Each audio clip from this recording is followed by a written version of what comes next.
নমস্কার, আমি civil engineer Sourav. আজকে আমি এই ভিডিওর মাধ্যমে আপনাদের সামনে তুলে ধরব একতলা বাড়ি বানাতে হলে ফাউন্ডেশানে যে ফুটিং জালি বানাতে হয় সেই জালিটি কত এর রড দিয়ে আপনাকে বানাতে হবে সেই সম্বন্ধে আমি আজকে এই ভিডিওর মাধ্যমে আপনাদের সামনে তুলে ধরব। দেখতে পাচ্ছেন সাইডে একতলা বাড়ির জন্য কাজ চলছে, যেখানে কংক্রিটিংয়ের কাজ চলছে এবং এই কংক্রিটিংয়ের কাজ করার আগে আপনাকে অবশ্যই ফুটিং জালিটি ঠিক করে বানিয়ে নিতে হবে।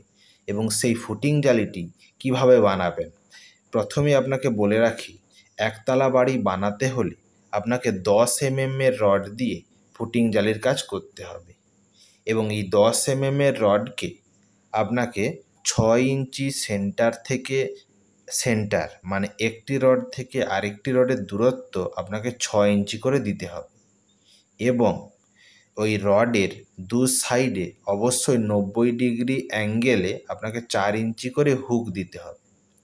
এই জিনিসটি আপনাকে অবশ্যই মনে রাখতে হবে।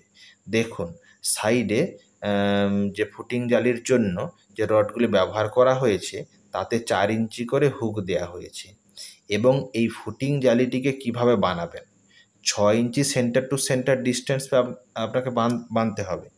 কিন্তু এইটিকে কিভাবে বাঁধতে হয়, আপনাকে এটি নিচে এবং উপরে দু সাইডেই আপনাকে 10 এর রড ব্যবহার করে কাজটি করতে হবে।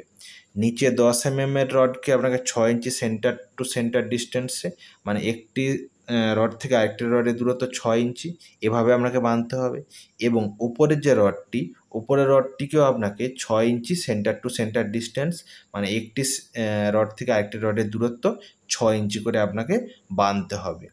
এইভাবেই একতলা বাড়ি বানাতে হলে আপনি 10 এর রড দিয়ে ফুটিং জালির কাজ করতে পারবেন এবং এই ফুটিং জালিটি অবশ্যই দু সাইডে 4 ইঞ্চি করে আপনাকে হুক দিতে হবে। দেখুন সাইডে 4 ইঞ্চি করে হুক দেওয়া হয়েছে, দেখুন দু সাইডে।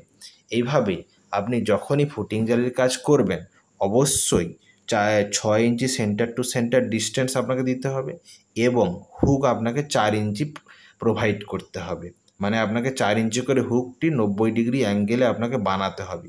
এই জিনিসটি আপনি কাজের সাইডে অবশ্যই লক্ষ্য করবেন, বা আপনি যদি কাজ করিয়ে থাকেন, আপনি যদি মিস্ত্রি হন, তাহলে এই জিনিসগুলি আপনি অবশ্যই বানিয়ে কাজটি করবেন।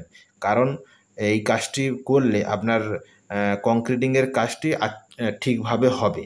সেই জন্যই আপনাকে 4 ইঞ্চি করে হুক আপনাকে অবশ্যই বানিয়ে নিতে হবে।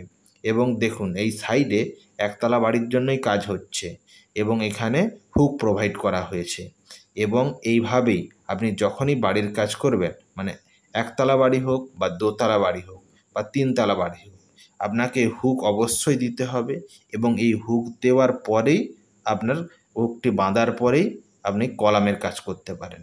এবং কলাম এক তলা বাড়ির জন্য কলাম কত দিতে হবে সেই সম্বন্ধে আমি আপনাদেরকে পরের ভিডিওয়ে আলোচনা করব। এবং দেখুন এবং এইভাবেই কলামের কাজ করার পরে কংক্রিটিংয়ের কাজ করতে হয় এবং এখানে ওই একইভাবে কলামের কাজ হয়েছে এবং দেখুন সাইডে কিভাবে কংক্রিটিংয়ের কাজ চলছে। এবং এইভাবেই আপনি যখনই একতলা বাড়ির কাজ করবেন তখন 6 ইঞ্চি সেন্টার টু সেন্টার ডিস্টেন্স রেখে আপনাকে কলাম ওই রডগুলিকে বাঁধতে হবে নিচে এবং ওপরে। এইভাবেই বাড়ির সম্বন্ধে বিভিন্ন তথ্য জানতে হলে আমার চ্যানেলকে অবশ্যই সাবস্ক্রাইব করুন। থ্যাংক ইউ ভিডিওটি দেখার জন্য।